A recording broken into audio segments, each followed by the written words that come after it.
with all due respect.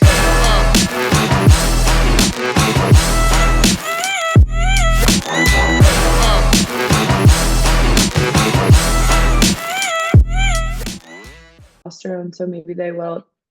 No, you're good. Recording in process, the testosterone edition, episode 40 something. I think I wrote it down. I think it's like 43, 42. Yeah. One of those. I'm trying a new spot so my glare is better and my camera is better. And all of that. So hopefully this looks better. I feel like my face is really shiny. That's good. We want bright. You don't need to be in the dark all the time. Yeah, I had something in my eye 2 nights ago. I was worried about it. I had something in my eye 2 nights ago, and because like I don't do anything lightly, right? I just sat there and just rubbed at my eye for like an hour and a half. And then Rachel's like, well, maybe you should flush it with saline. I flushed it with saline and just started burning. I think I scratched my cornea lens, so like my eyes like all puffy. And I was like, she's like, you got to be gentle. I was like, we don't do gentle here. We don't do You it. can't tell. I would have never been able to notice. No, and it's been hurt. I got my eye as hurt. he continues to scratch it. I know, like, well, stop touching your eye. Yeah. I have something in my eye, and I was like, something's in my eye, and I just started cranking at it for like 30 minutes, and it swelled up all one night, and I'm like, oh yeah. Great. I always joke with Alston that I have like this really bad luck when it comes to like Alston loves limes and lemons, and like every time that we go to dinner and we get water, like he's got lemons, and it's normally like 2 or 3 lemons, and I kid you not, 9 times out of 10 he's gonna squeeze that lemon and it's gonna go in my eye every time. So I've had to like start shielding myself when he starts to squeeze a lemon. It always goes. If I'm at dinner with friends and somebody squeezes a lime or a lemon, it's in my eye. It can be 10 feet across the table. It's in my eye. I do a lot of Texas Pete on food mm-hmm. and green salsa, but lately, Mike, you've been proud of me. I've been adding more spices. Nice. To my food. And you know what, dude? You know what's crazy? I've been making more. It's really helped my stomach, and it motivated me to do the little blog post on poop. Mm-hmm. And I saw that. So I've been doing more like chilies mm-hmm. and more variety of food mixes, as opposed to just eating like vegetable rice, like the normal way I eat. I've been doing like chilies and white chicken. Gray's Gray had her what do you call it, Gray? When what? we'll come and celebrate your getting engaged. Engagement Party? Yes. You had a white chicken chili there. Yeah. And ever since then, we've been making white chicken chili. And it's so yummy. Combinations of foods and more variety of foods that I'm not used to. Wholly does better for my stomach. Like stomach feels way better doing combinations of foods. And I don't know if it's this good, it's the right way. And we'll get on to testosterone after this. I got into like homemade spaghetti. Cool. And I don't know if it's the pasta or what. Like making your own noodles? No. Oh. Or calm down. Right. And it's really easy. It's really easy to make. You only need 3 ingredients. We make them. I just get like egg noodles or something. Mm-hmm. But homemade pasta. It's still store-bought. whatever's in it helps my stomach. Yeah. So I wonder if you're eating more fiber. Maybe. Right. It's interesting. I want to go back and track fiber the last couple days. But having different foods that I haven't eaten in a long time has really helped my stomach. Mm-hmm. Food variety. And what has happened is, I almost texted you this yesterday. I don't eat past 8:30 because I don't eat breakfast till 8:30. So I fast, right, for 12 hours. And I don't eat, and I go to bed at 10:30. So I don't eat 2 hours before I go to bed. I used to get heartburn. I've never had heartburn in my life. I started getting heartburn about a month ago at bedtime. 2 hours after I eat. And since I've added this variety of food, no heartburn. Crazy. Great. Easy fix. Getting creative in the kitchen, motivated by Gray's engagement party, has done amazing things for my stomach. Thanks for getting That's engaged, funny. Ray. You're fixing. Right? See the benefit? It's funny because like the only foods that were at my engagement party were like a bunch of different chilies and ramen. Like that was what the food was. So I'm glad that that could influence you to make better decisions. But That's hilarious. I am a habit. I'm a creature. Like I order my food, and I very rarely, when I order my food, it just goes to what have you previously bought. And I honestly, for the last 2 years, I probably bought the same groceries every time, outside Wow. of things. So what it's done, it's forced me to be like, oh well, I need white beans, and like I need other spices, or I need other things. And the food variety has done amazing creativity for my stomach. So Mhm. what's that? That's where we preach that all the time. Yeah. And now I'm implementing it, and I'm like, man, so less. Uh, uh, I'm more full. Mhm. I'm more That could full. be the Yeah. fiber. Could be the fiber, yeah, Yeah. the beans and things like that. Um, but it's made me like want to get more creative for like breakfast. I think a lot of people eat the same breakfast every morning, I right? do. Yeah. You get up and Most days. Yeah. boom, boom routine. It's hard. Yeah. It's hard when you got to be somewhere, I think, for a lot of people. Yeah. So I want to get more creative with, and I've added Kodiak cakes back in, Mhm. foods that are really dense and Yeah. filling, right? Yeah. And I went back to you know, getting between 32 and 3,600 calories a day is heavy. But I'm trying to do it in larger 4 to 5 meals a day, as Mhm. opposed to snacking and just like nitpicking and hitting those calories here and there. That's really helped my stomach. Mhm. 4 big meals and a post-workout shake on lift days. Hmm. That's it. Right. I used to snack in between. I think my stomach never got a break. Mhm. And I think that caused some digestion things. Yeah, But for sure. let's tie all that to what we're talking about today. A big topic, right? A big topic, and a topic that I wanted to bring up strictly because I've had multiple friends at jujitsu and clients and just random people that I know have come up to me and been like, hey, I got my blood work done. My testosterone's really low. And dudes in their 20s, right? Um, TRT is a big subject, right? We'll launch our podcast soon around peptides, but TRT is a big subject, right? Testosterone's a big subject for men. TRT clinics popping up all over the place, right? Uh, the rhetoric of the declining testosterone in our kids and Mm. our kids, and the development of more and more people in their 20s when they should have higher testosterone having lower testosterone. We'll talk about all the variables with that, Mike. But most people see testosterone and its connection to just getting big, right? Muscle, right? Because um, steroid usage that kind of hit with the news media in the 90s, right? With pro baseball. You can kind of go back to that. Um, tell us a little bit, Mike, about the role of testosterone in our body, men's body and women's body. What I don't want this to, I just don't want this to be about men, right? Mhm. Because women still need testosterone too, right? Mhm. And the role of testosterone in the male body, the role of testosterone in the female body, and how it's not just like getting big and jacked. Yeah. So what people classically know it for, as you said, is body composition changes. The other thing that a lot of people know it for is kind of libido changes. So drive and desire and those sort of things. And so that's where we start to foray out of just males and into females a little bit. And so this is why females should pay attention to this. Generally, the ratios of testosterone to estrogen are flipped in males and females, meaning males are high testosterone with low estrogen, and females are high estrogen depending on their cycle and low testosterone. But in general, female's testosterone is pretty stable. That doesn't fluctuate as much throughout her cycle compared to estrogen and progesterone. So in a female, for example, a postmenopausal female, you'll see them all the time with with low testosterone. And so in that individual, if they're trying to really diet hard and strength train, they don't understand why their body composition isn't keeping up.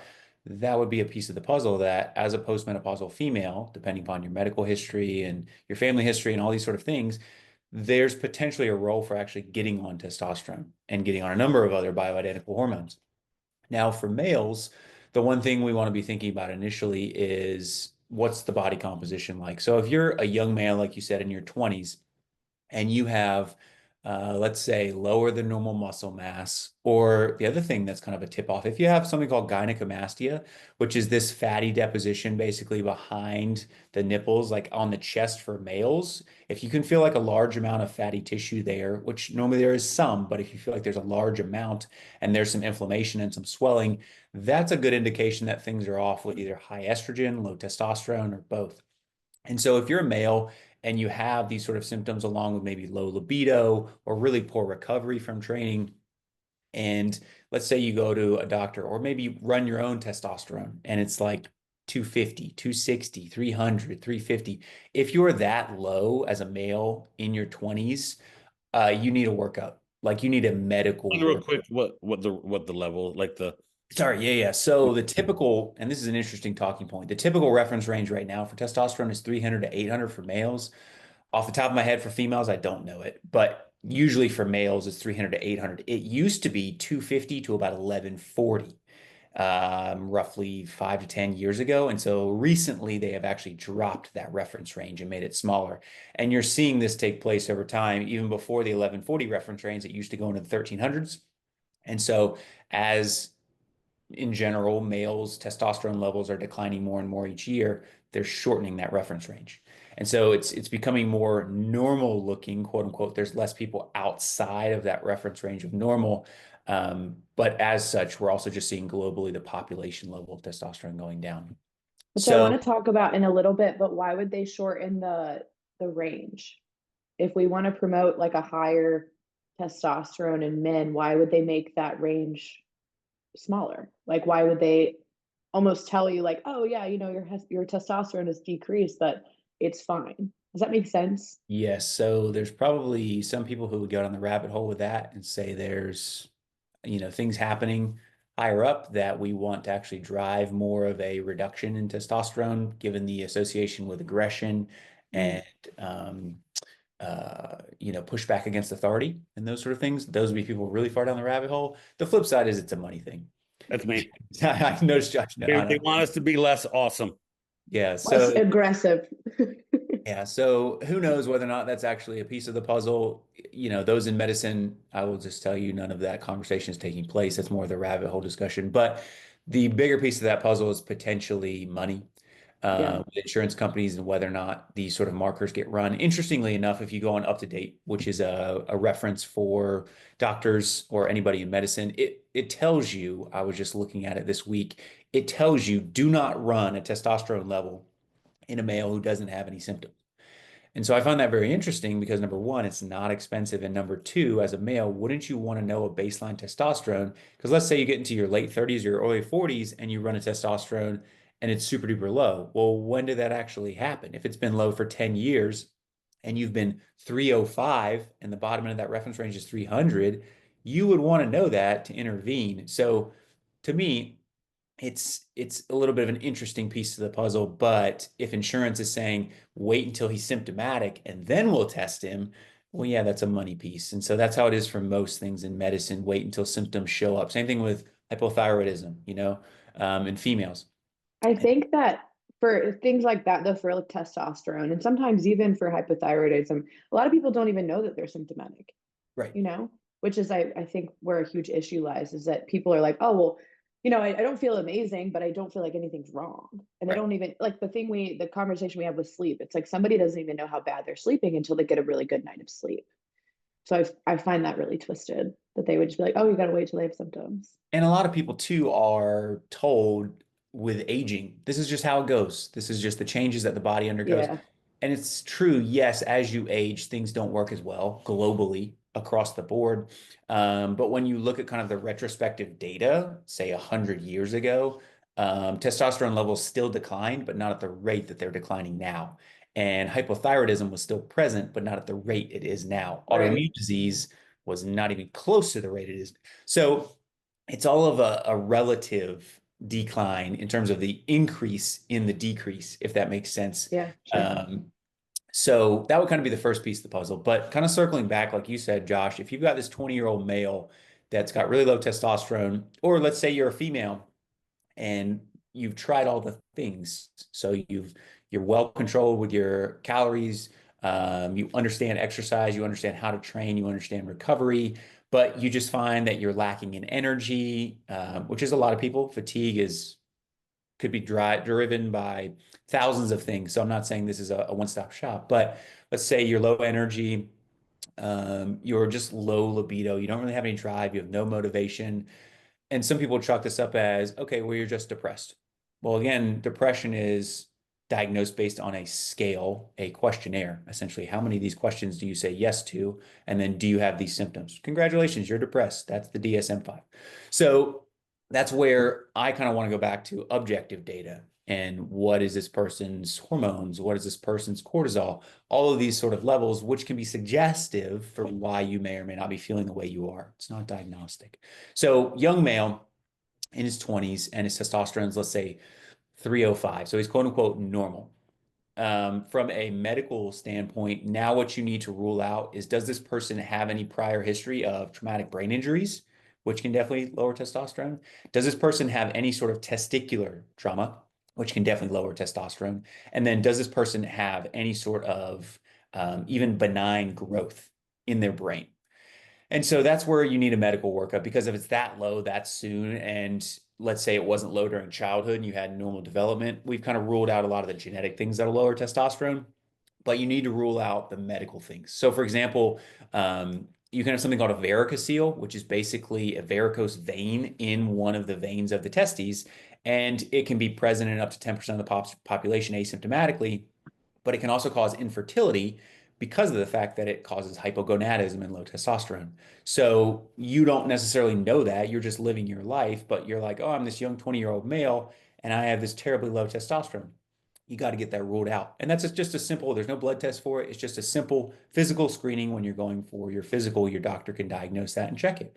And then similarly, if you're having any sort of like neurological issues where you're like, yeah, it's weird, like a couple of my fingers go numb every once in a while, or I lose sensation on kind of like part of my cheek every once in a while, or my face gets pins and needles randomly, or you have any visual changes. Those are your tip-offs that you need imaging of your head, because you might have a pituitary adenoma, or you might have something going on that's disrupting the cascade for making testosterone. And so the only reason why I explain all these things is that a lot of times we get this idea as a society of the bucket analogy. Oh, my testosterone bucket is low. I just need somebody to prescribe the testosterone and it will bring it up. And that is true if you've had a prior TBI that's caused brain damage that doesn't allow you to make the testosterone. Maybe you do need replacement. But at the same time, if there's something else there, for example, if you've got a pituitary adenoma, if you remove that, your axis should kick back and you should make your own. All of those things that I explained are more of the exceptions and not the norm, but people need to have that in the back of their mind, that it's not as simple as, oh, my testosterone's low and then I get it replaced and life is all good again. Because we'll get into the weeds further along, that I'll show a couple diagrams so people can understand, just because you give testosterone doesn't mean it's going to increase testosterone, because there's a lot of other places that it can actually go and end up. Okay, so let's talk about this. We are in a culture where, because this is the conversation I have all the time, right? It's more common it's very common. This is a weekly conversation with guys that I know and talk to and clients. And they say, I think I have low testosterone. And I said, well, why? And they said, they give all these symptoms of what you would have with low testosterone. Right. And like you said, there's guys who have a physical appearance that you can tell. Mhm. You're like, I've noticed it. And I don't know if this is true. This is just an observation. Yo-yo dieters. Mhm. Gained a bunch of weight, lose a bunch of weight. Gained a bunch of weight, lose a bunch of weight. Right. And that can have an effect on the hormone system. But they come to me and they said, hey, do you know a hormone doctor? I think I have low testosterone. I think I need to get on TRT. And that usually comes from a friend that they know that's on it or whatever, right? Talk about two things. One, what are some factors that can cause low testosterone? Right? We touched on it a little bit. What are the main factors that can cause low testosterone in a male or a female? And you called it earlier. The range is what gets me, right? 300 to 800. I didn't know they changed it to 800. Mhm. I thought it was still like 3 to 11, right? I wish it was.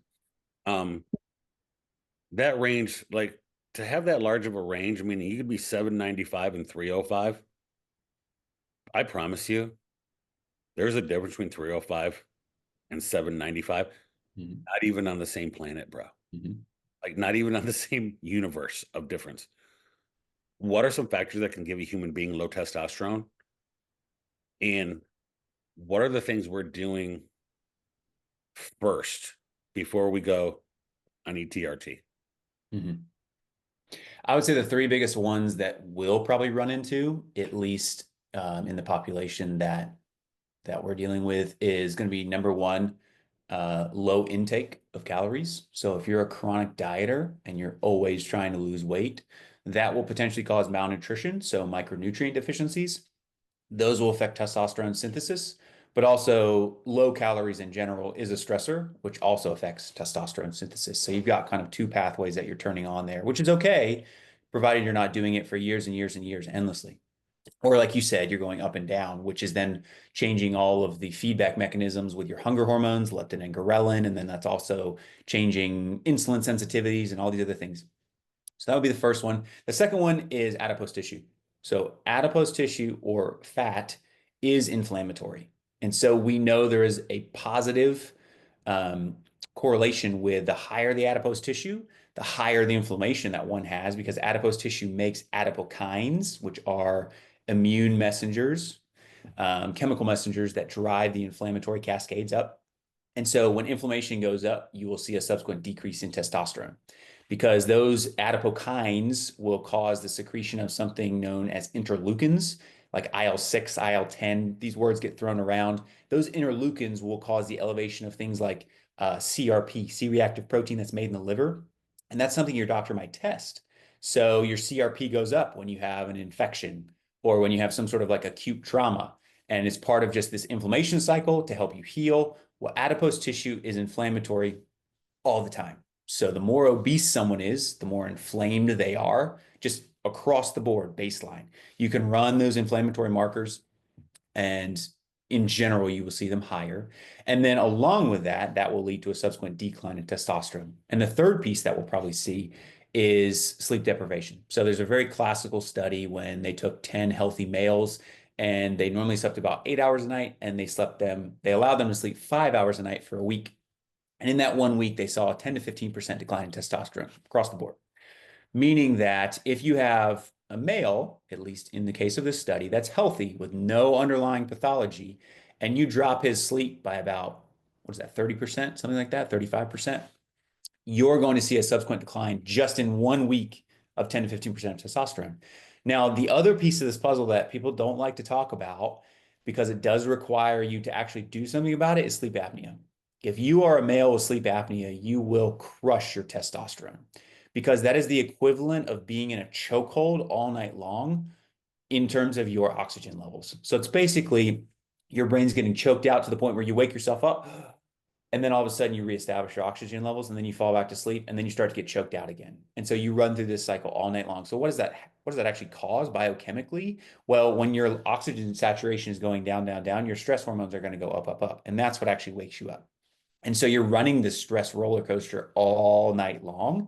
And this circles back to the first point that when you have chronic stress over time, it will downregulate the whole testosterone axis and the way that your body actually signals the testes to make testosterone. And I can kind of show some diagrams here in a second so that we can see kind of big picture scaled out. But those are going to be like the three biggest ones that people will encounter alongside a couple other smaller variables like certain drugs will do it, prior medical issues will do it, like we talked about earlier. And people will write this off. Where I don't know how you were, Josh, but growing up, I had a lot of head injuries, not necessarily concussions, but injuries that were pretty significant that at least should have warranted a workup. But as a kid, you continue going. You play and tackle football, or you're running around with your buddies and you hit your head really hard, you see some stars, and you just keep going. Well, we know once someone has had one head impact, so like let's say somebody's playing football, if they have a head impact which results in either short-term loss of consciousness or short-term memory loss, we know that that's probably the result of at least a mild concussion. And every subsequent head injury after that, they will actually have a lower threshold for getting a new concussion called second impact syndrome. Meaning that if you have a male who plays football for the vast majority of his early life, his early adolescence, there's a pretty good chance he's going to have some sort of neuroinflammation. And when you look at the CTE studies now in the NFL, they're finding that about 95% of the guys across the board, regardless of position, all have some sort of traumatic brain injury. So people will extrapolate that and say, well, they're running faster speeds, they're having more time for impact. If you have somebody who's probably playing football for a large majority of their life competitively, there's a pretty good chance they've got some sort of issue from that. So I don't say that to scare people, but these are just the factors that people need to be thinking about. Giving the testosterone doesn't fix all of the neuroinflammation. I have a friend who's had six concussions. Yeah. And I always tell him he's going to get his seventh one sneezing. I'm like, I tell him, I was like, bro, you're going to get your seventh concussion by sneezing. Oh, I thought you mean he did. That's sneeze one day really hard, and you're going to be like, yeah, that's the seventh one. Seventh concussion. Right? Yeah. Does that same thing apply to women? Like, I think I've had 3 or 4 concussions. So would it apply to women in a sense of their estrogen, or would it apply to their testosterone, or just like their hormones in general? So the secondary impact syndrome, absolutely. If Yeah. you're Oh, human, I know that. Yeah. Yeah, if you're a human and you get a concussion, yes, your threshold goes down in general. Now, we don't necessarily know if it comes back to baseline, but at least Yeah. short term after the impact, the initial impact, it goes down. In women, I don't know if there's as much data because there's not as many contact sports in women. And then also you have more of the cyclical nature of the hormones across the cycle. So my guess is you would potentially see like a blunting of those peaks where you have estrogen and then testosterone or progesterone peaking at different places of the cycle. Mm-hmm. So you might even see like a disruption in menses. Somebody loses their cycle, almost like similar like the female athlete triad, where when you undereat and you cause a chronic stress there, you lose the menstrual cycle. I would be willing to bet there's probably a correlation there. I've never looked at the data.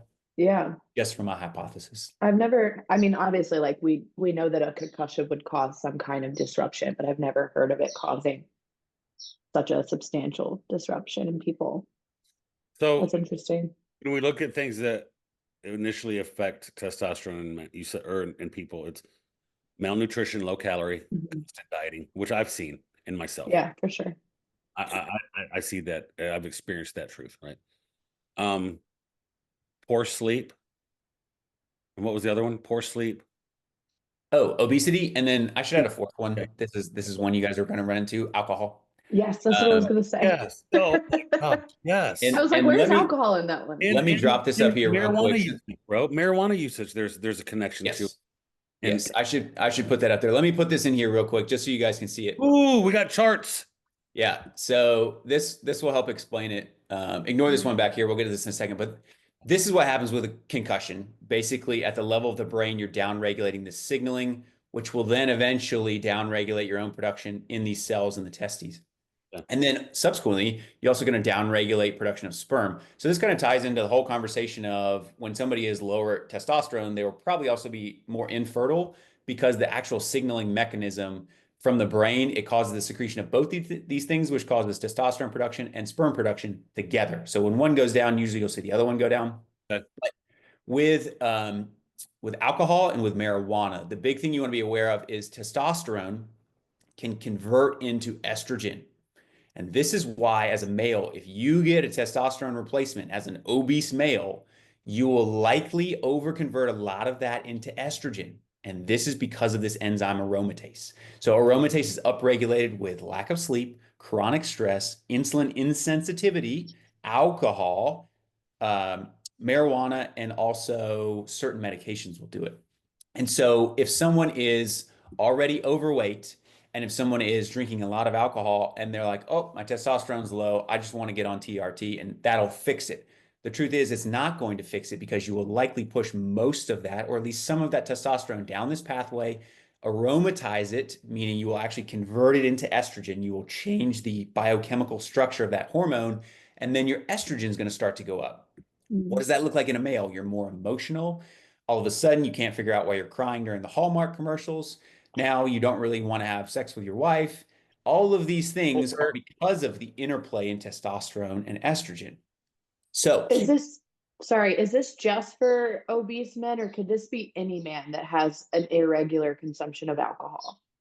so aromatase goes up from alcohol consumption independent of obesity, but Okay, obesity will raise aromatase. And then when you correct. stack alcohol on top of it, it's a double whammy. Now, Okay.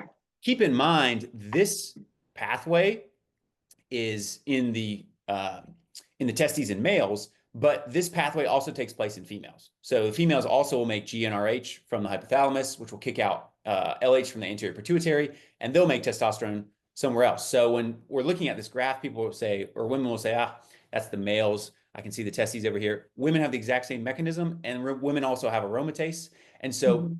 you can over aromatize testosterone into too much estrogen. And what does this look like into females? Well, this looks like fibrocystic breast disease. So you're going to get these Mm. really tender breasts, these fibrous nodules during your cycle. And women will say, I just don't know why my breasts really get super tender during menses. And then all of a sudden it goes away. A lot of times that's fibrocystic breast disease. A lot of times that's excess estrogen, meaning you can't metabolize and get rid of the estrogen. And this applies to both males and females. A lot of the metabolism of estrogen is actually going to take place through the liver. And this is where things will kind of come full circles because we'll talk about a lot of different systems and people will start to understand, well, why doesn't he just talk about the hormone system? It's because hormones will get cleared through the liver. The liver will actually dump the bile with the hormone metabolites into the gallbladder. The gallbladder will secrete that into the GI tract, and then you will remove it through the stool. And so in terms of actually getting rid of estrogens, male or female, you have to methylate them, meaning you have to slap a methyl group onto them. And this will allow you to then, we use the unfancy term detox, but it's called biotransformation. There's phase 1 and phase 2 through the liver. Super complex. But the point is, all your hormones, all your medications, all the chemicals you're exposed to, all of this stuff goes through these pathways in the liver, ends up in the bile. And so this gets even more complex because then if you have a perimenopausal female who's kind of losing her own hormone production, she's also had her gallbladder taken out. So now she doesn't secrete bile that well. So she can't really recycle the hormone she's trying to get rid of. So you're seeing how all these webs start to form. And so similarly in males, if we go back to them, let's say somebody's obese. Let's say they're drinking a lot of alcohol. They're going to over aromatize this testosterone into estrogen. Well, now a lot of those males you'll likely find have been living their entire life with GI problems, excess gas, bloating, heartburn. And so we're thinking about this bigger picture where number one, these males are going to have excess estrogen. Number two, they're probably going to have a hard time actually metabolizing that estrogen because alcohol puts an increased burden on the liver. And so now the body's going to kind of triage getting that out. And so you're going to have a harder time getting rid of the excess estrogen.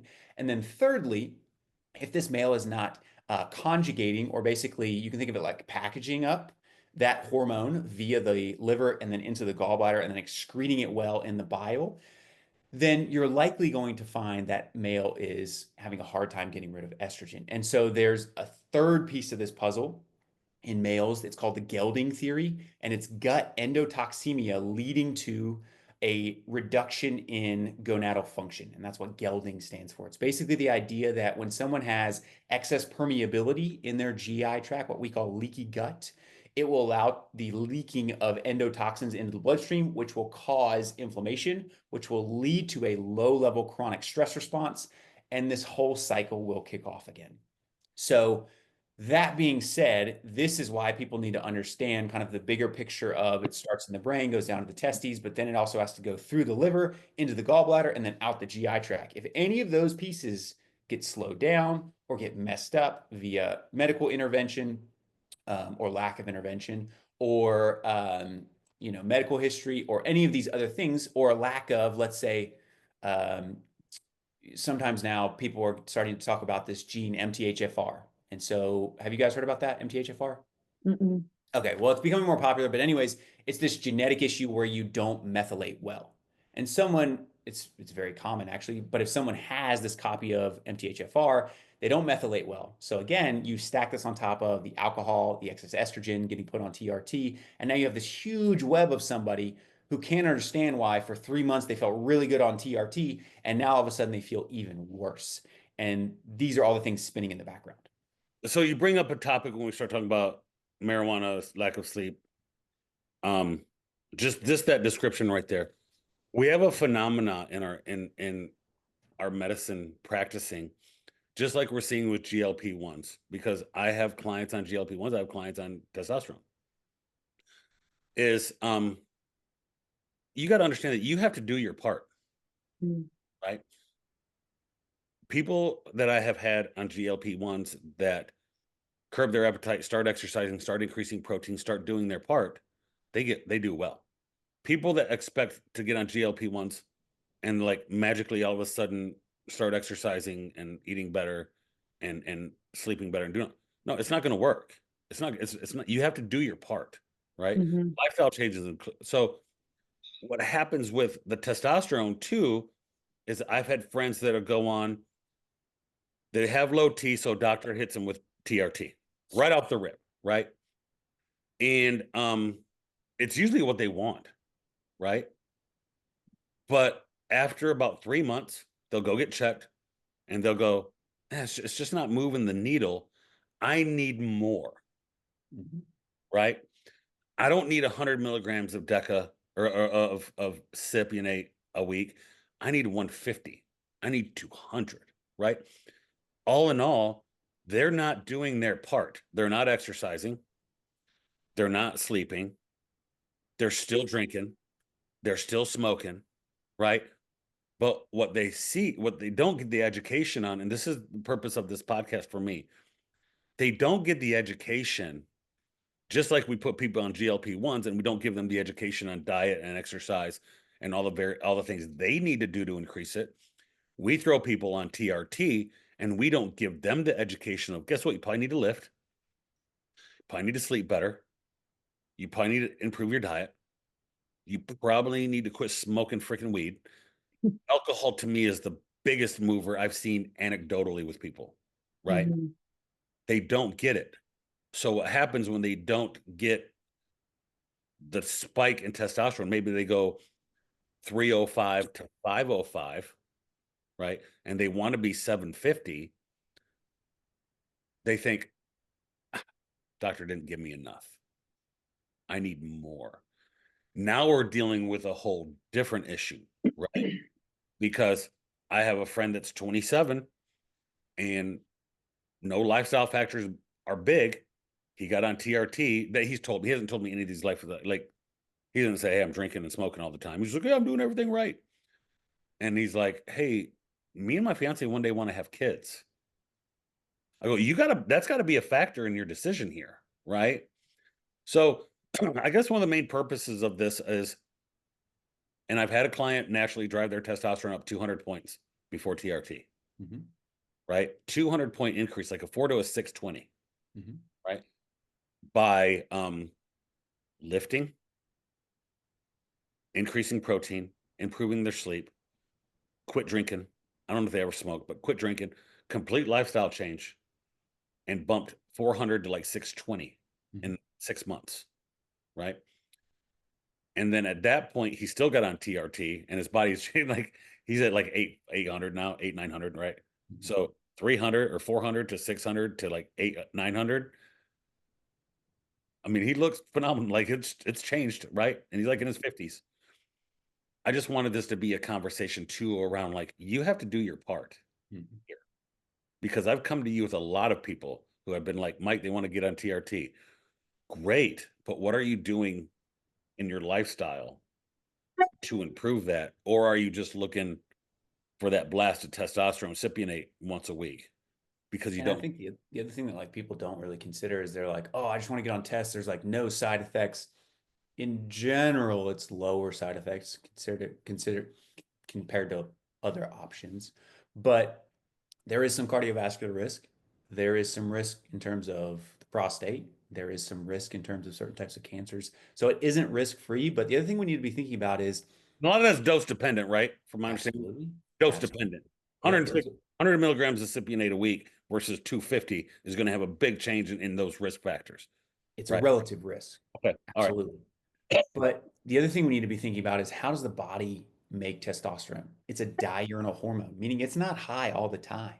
So when people are like, I just want to hop on TRT and replace it. So what does that actually look like? That means you get one shot maybe once a week. The people who are really good are doing it maybe twice a week or every other day. And so you're getting these really large spikes if it's once a week, and then it's slowly troughing. And then again, you're going to spike it.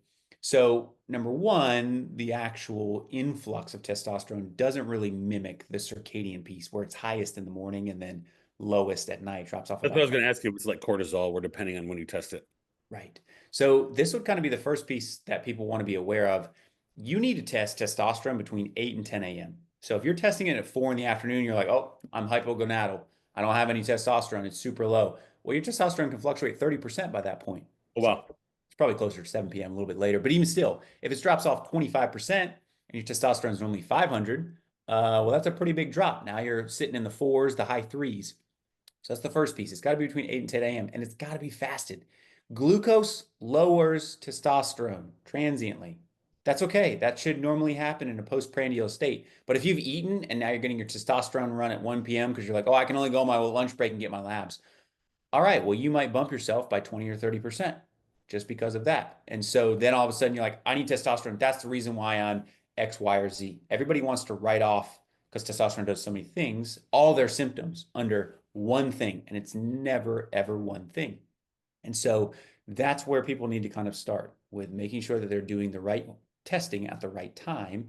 And if you're going to do this through your doctor, you need to understand that you have to have two, sometimes three low testosterones back to back to back with at least 2 weeks in between, or sometimes 2 months in between each measurement.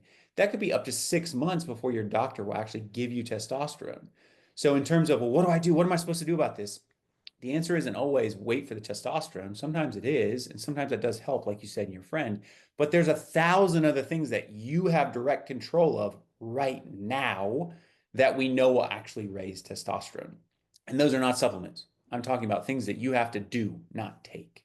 Yeah. So again, diagnosis, start there, and then we'll get into kind of the Yeah. Can, Good. I was just going to ask if you could also talk about what overtraining would do to your testosterone, because that's a conversation we've definitely had in our group chat before about overtraining in people. But it's a common thing. I think people live in extremes. There's a lot of people that don't live right in the middle. I can get very extreme in my exercise routine. You also have people on the other side of the spectrum that don't have any kind of exercise routine. So can you talk about the people on the other side that do really intense exercise or have a really demanding job potentially, because we know stress is a big play with that too, Yep. and what that does to testosterone? I learned well this way, by the way. I learned well. I know. So yeah. just a note, if you're listening and you're listening on Apple Podcasts, we don't have video on Apple Podcasts, but go to our YouTube or go to Spotify and you can see the video of how we're like looking at these diagrams. Just a quick note.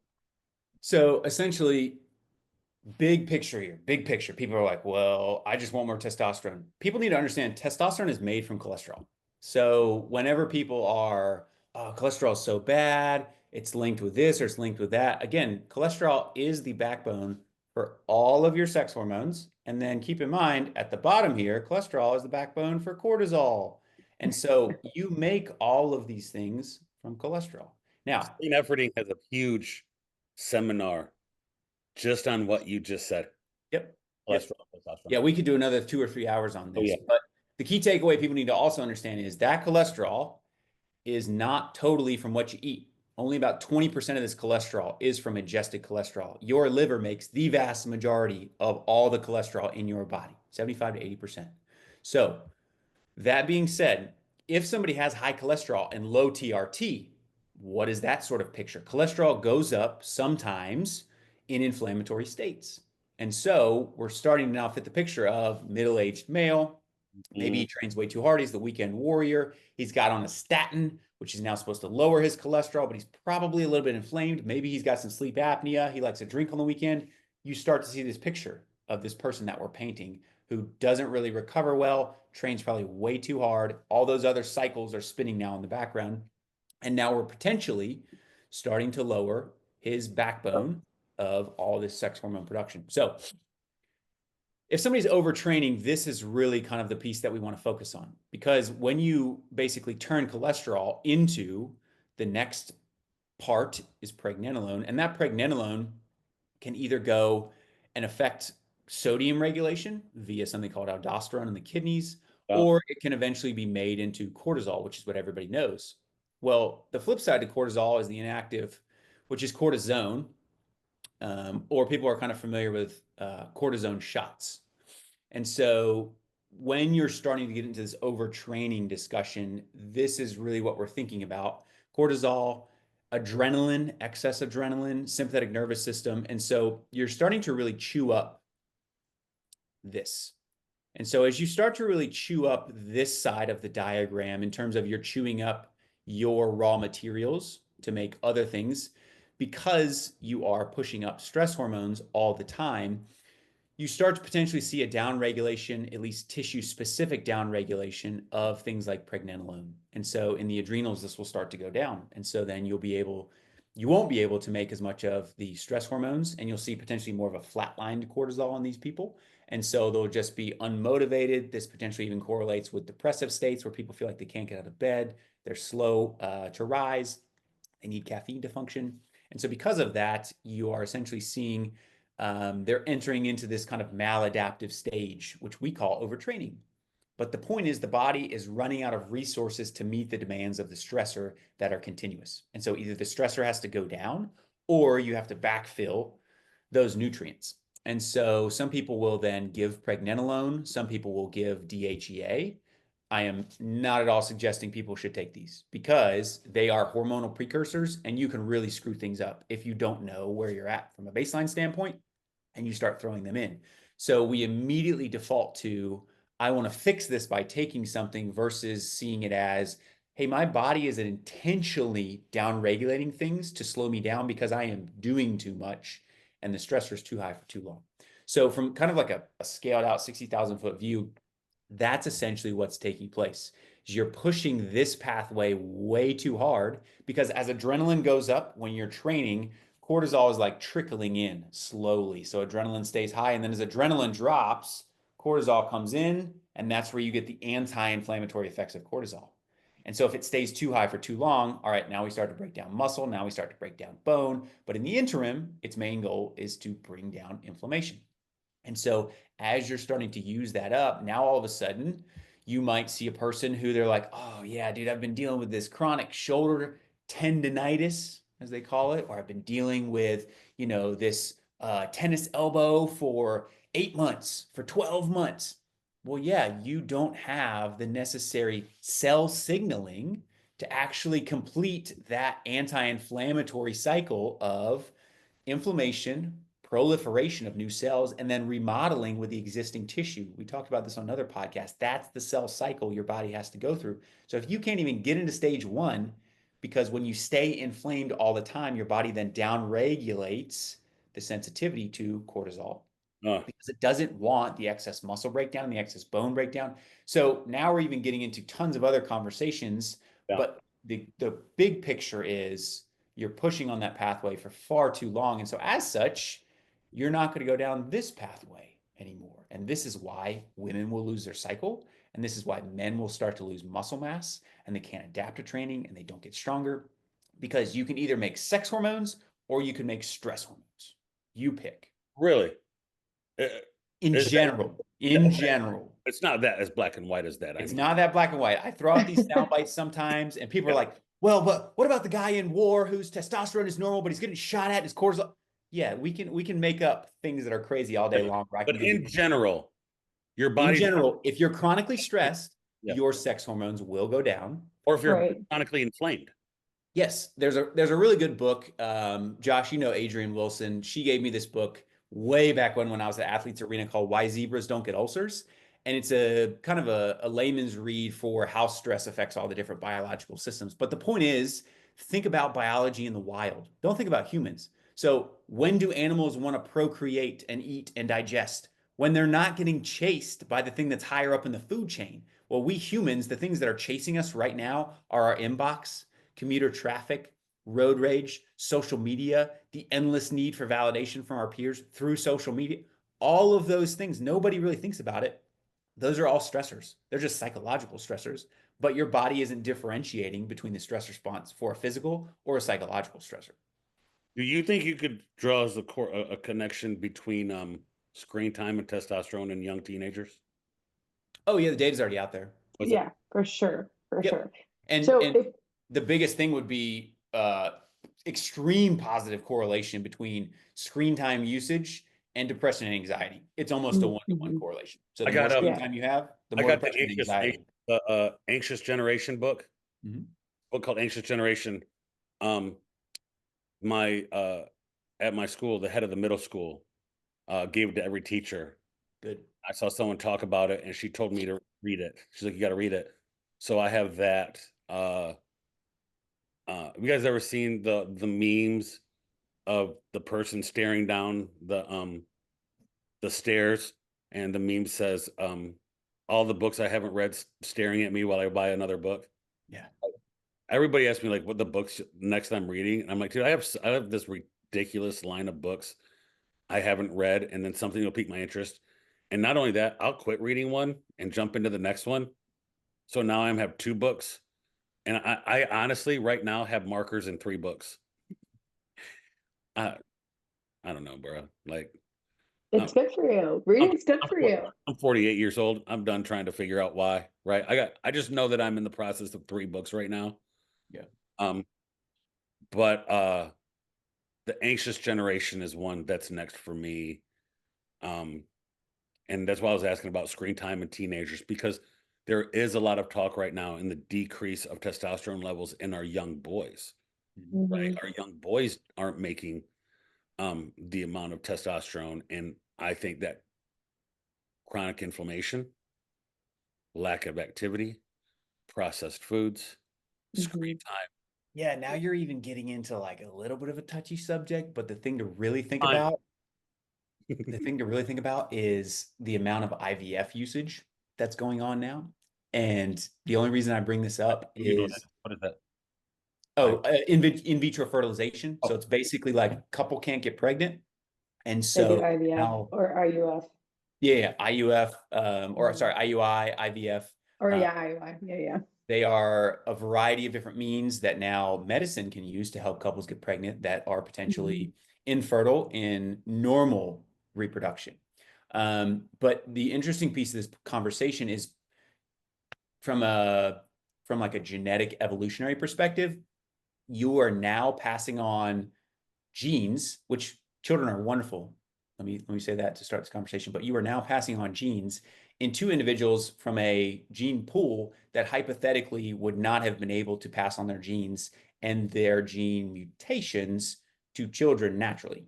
so it's So interesting. When you first said that, the first thing, listen, I am empathetic to people that can't have children. Can I start with that? Do I need to say that? Right? No, I think that's important. Yeah. Yeah, I'm empathetic. When Asher was conceived, not at the actual moment of conceived, um, it took a while to where we were going down that process. And then we went to the doctor one day and she was pregnant. Mhm. Like, you know what I'm saying? Like, I was like, they're like, oh, you don't need it. Like, we're going to do this. Hey, we were going to do this procedure, but you're already pregnant. Mhm. And I'm like, so did we get pregnant the normal way? They're like, yeah, it just took more time. Mhm. Right. Because, I mean, I was 39 when he was born. Right. Mhm. So, Were you dealing with low T when that was? yes. Yeah. So I was actually on TRT, Mhm. got off TRT, Mhm. went through the process of all the stuff so I could have kids. Well, it takes a while. Mhm. It does. Yeah. So Rachel at the time was like, no, we're going straight and jet I like, just, and then I, finally, like, then she all of a sudden we go to the doctor and she's pregnant. yeah. To me, that's Darwinism. I hate to say it, but I, I love that you brought that up though, because I think that what a lot of people fail to realize, because I've definitely dealt with a lot of IVF around like clients that I have or friends that I have or whatever. I think people fail to realize that it's just as much the man's responsibility as it is the woman's responsibility to have a healthy system. Like, of course, yes, the woman is carrying the child, but the sperm health is extremely important. I've And so never I think, not considered it partly my responsibility. right, which No, I just think people forget that it's like the man has to have healthy sperm. I just don't think it's as talked about because people forget that it's like the man and the woman having the baby, not just the woman having the baby, right? I even knew for me because I was already on TRT. Yeah, I right, had up TRT, so I already knew, it was like, well, I got to do my part here, right, right, and do my job here.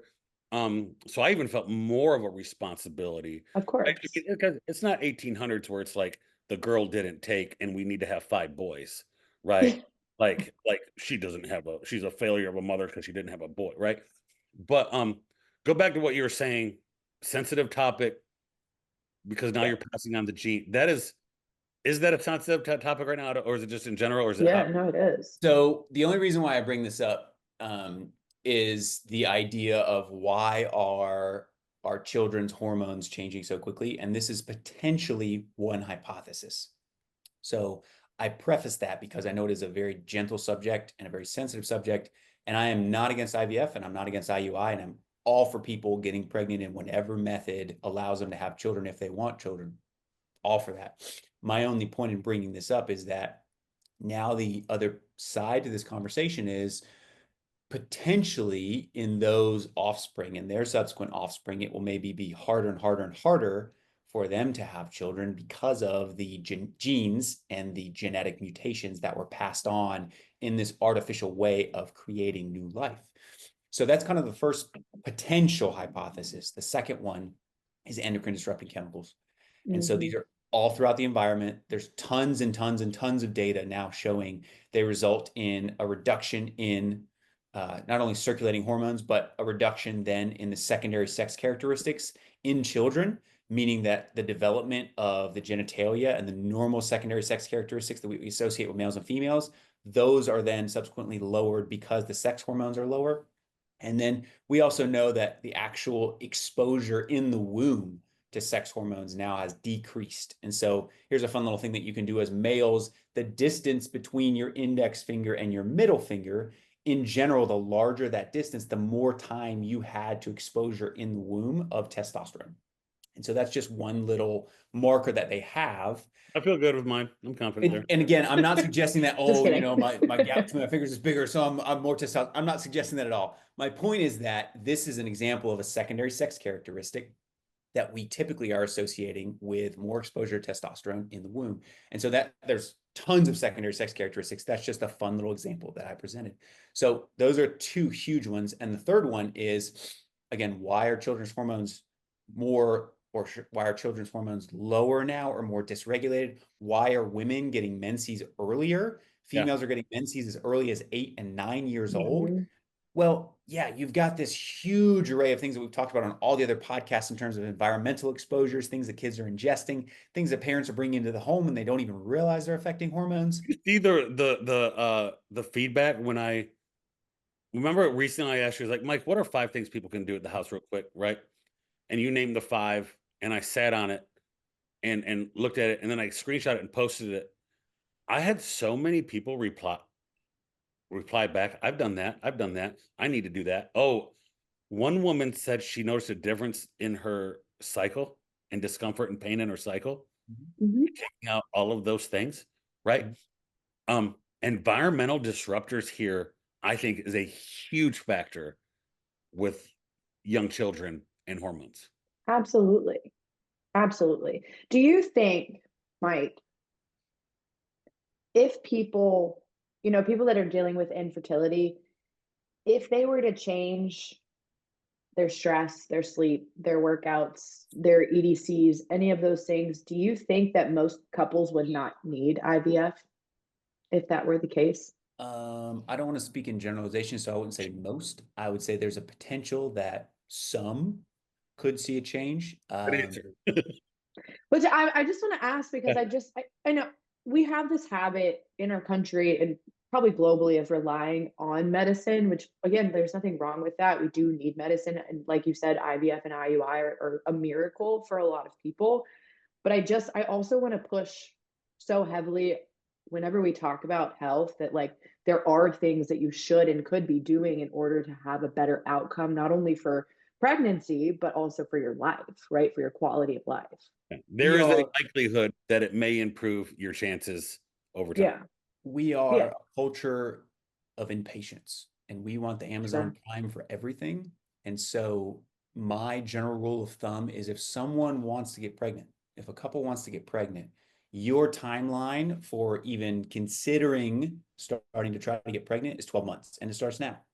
Meaning that both the male and the female, and this, you look at Japan, I don't remember what the exact word is for it, but they basically have a cultural description for this phenomenon where between 6 to 12 months before a couple is going to start trying to have children, both the male and the female are actually doing as much as humanly possible to get as healthy as possible. And that can be exercise, doesn't have to be excessive exercise and losing weight, but just exercising in general, spending more time in nature, de-stressing, getting away from work, disconnecting, all of these sort of behaviors that we talk about. So 12-month timeline in general. And then the other thing we want to be thinking about is people kind of write off the small things. But for example, I can send you literature that shows a male, if he sets a laptop on his lap, it will decrease sperm parameters in terms of motility and morphology. They say that about phones too. Yeah. And so Mhm. as a male, guys are just like, oh man, I'm not worried about that. That's stupid. I just want to do my thing. Yeah, I get it. But the point is, the data is now showing that we are energetic beings. Every single cell in your body has a certain energetic polarity, negative 40 millivolts or negative 70 millivolts, and then it depolarizes, and that's what actually causes all your cells to work. So you are energetically charged. So when you interact with other things in your environment, there's a potential it can change those sort of polarities. And so I give the one example of a laptop, but there's also other examples of when you correct micronutrient deficiencies, this improves sperm parameters, motility and morphology in terms of vitamin C or vitamin D and zinc and magnesium. If it's low, but you got to test it in order to know it's low. And you got to know how to test it to actually get serum magnesium is not a good indicator of total body magnesium. You need to run a red blood cell magnesium and RBC magnesium. So all of these little intricacies, but the point is 12 months, you need to be working on all these things. And I have a huge list that I put together at one point, just basically of screenshots of data saying, here's what the literature says. You can choose to do what you want to do with this. But if you have increased exposure to plastics, this will change sperm motility and morphology. If you put a laptop on your lap for an extended period of time, again, if you wear extremely tight boxers, that will actually increase the temperature of the scrotum. This will change sperm motility and morphology. All of these sort of things. And the other thing too, that males should get checked for, if you're a really active male, you should get screened for what's called epididymitis. And this is an inflammation of the spermatic cord on the top of the testes.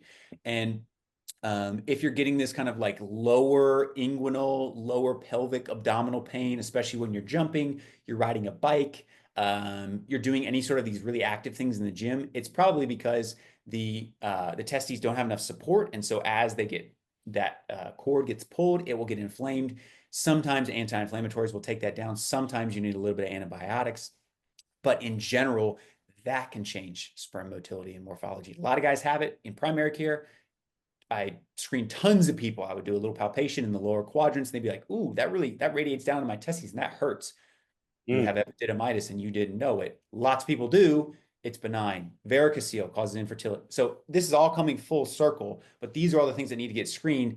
Like you said, Gray, a lot of women, they take this on themselves and they live with that burden. It is 50% male and 50% female. And so it can be 100% the male's fault many times, but we just don't work the guy up.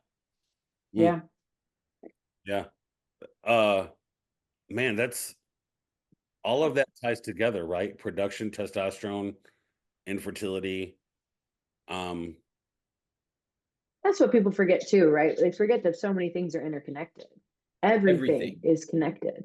You know, they forget that like you have a bad day of sleep and then all of a sudden you're eating like shit. Well, why? You had a bad night of sleep, right? Like there's just so many things that we have to remember to connect inside of our bodies. And if something is telling you it's wrong, you need to make an adjustment. right? There needs to be some kind of adjustment. And I think just one last thing I want to add, because sometimes I feel like we talk about all the bad stuff on this podcast.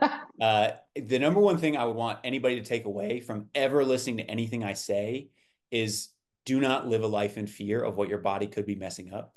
You are the most resilient organism on the face of this planet. And the number of things that your body is doing every day to keep you alive is astounding.